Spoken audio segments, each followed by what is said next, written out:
Speaking of domestic concerns, you've said that you don't think Biden's going to even make it to the election.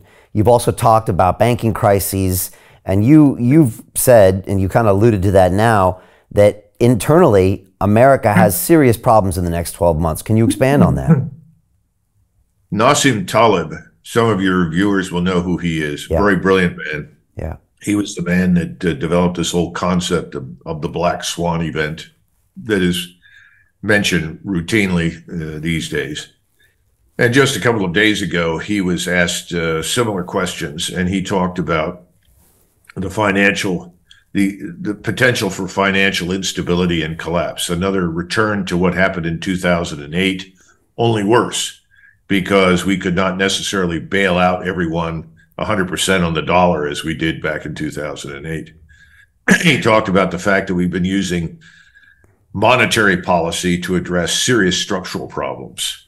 You know, if you've exported your manufacturing base and you've walked away from systematically exploiting and developing agriculture to the extent that we can, if you've abandoned the energy sector, and let it atrophy so that we've got a handful of refineries, whereas years ago we had several hundred, then you're setting yourself up for an inevitable failure. And somebody said, well, when is this all going to happen? When will it happen? He said, I don't know.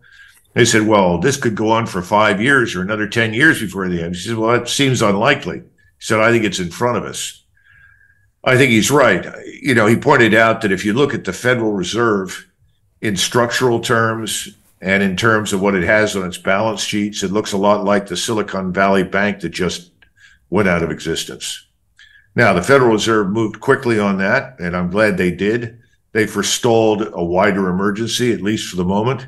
But I think more of that is likely to come. And remember, all of our banks, small and large, and I think you've got this problem as well as many of our friends around the world and partners, we've sold a lot of people treasuries, which were always considered a good hedge, at very low interest rates. The interest rates are rising, and they're likely to continue to rise. People say, well, if it gets out of hand, the Fed can suppress it.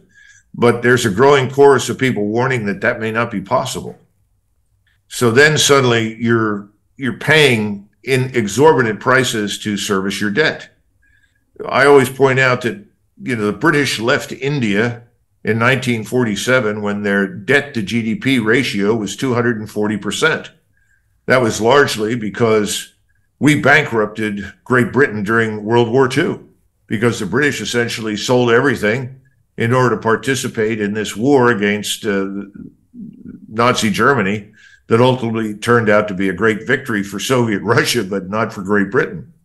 Well, the point is that the British experienced this, and they took in the facts, and they made a prudent decision. We've got to get out.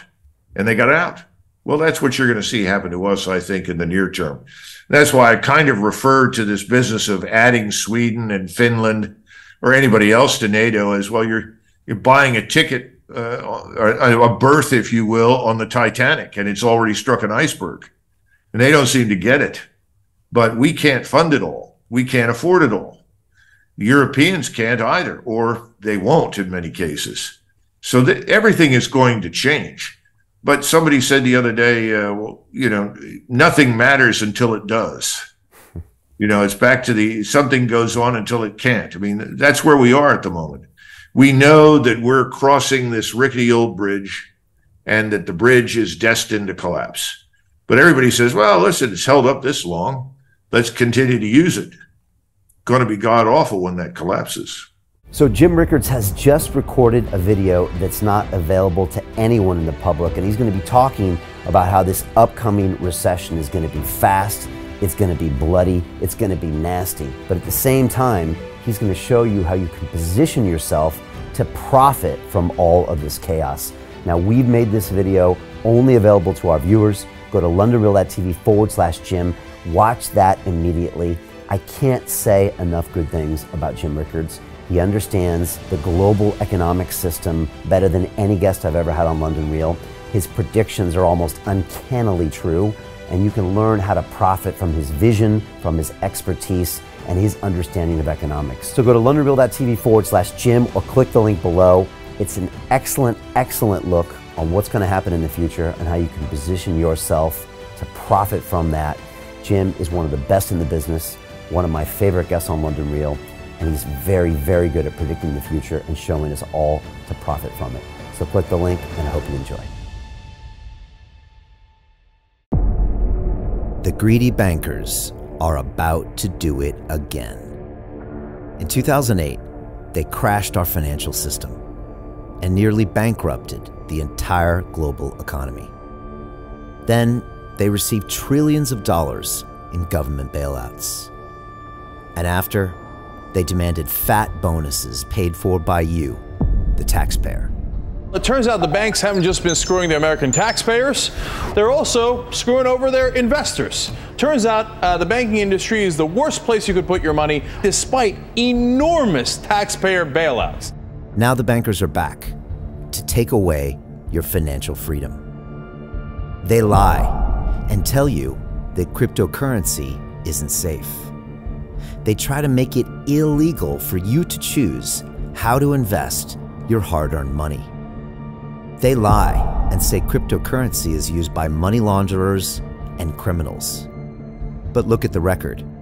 It's the banks themselves that launder hundreds of billions of dollars every year to the biggest criminal operations in the world. Leaked documents have revealed how some UK banks have helped criminals, money launderers and Russians under sanctions. American authorities discovered that the Sinaloa cartel moved $881 million through HSBC accounts as bank officials turned a blind eye to the illegality. The bankers lie and say cryptocurrency is not a real investment. Meanwhile, the smartest CEOs in the world are buying billions and billions of it. The truth is that banks lie about cryptocurrency because it makes them scared.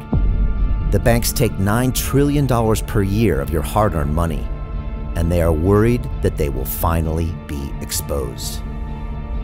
They're scared because crypto means they can no longer control your money, which means they can no longer control you.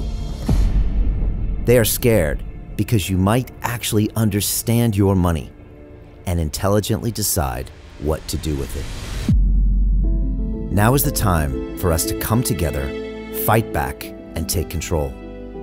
It's time to educate ourselves, our families, and our communities. Because financial education means financial freedom.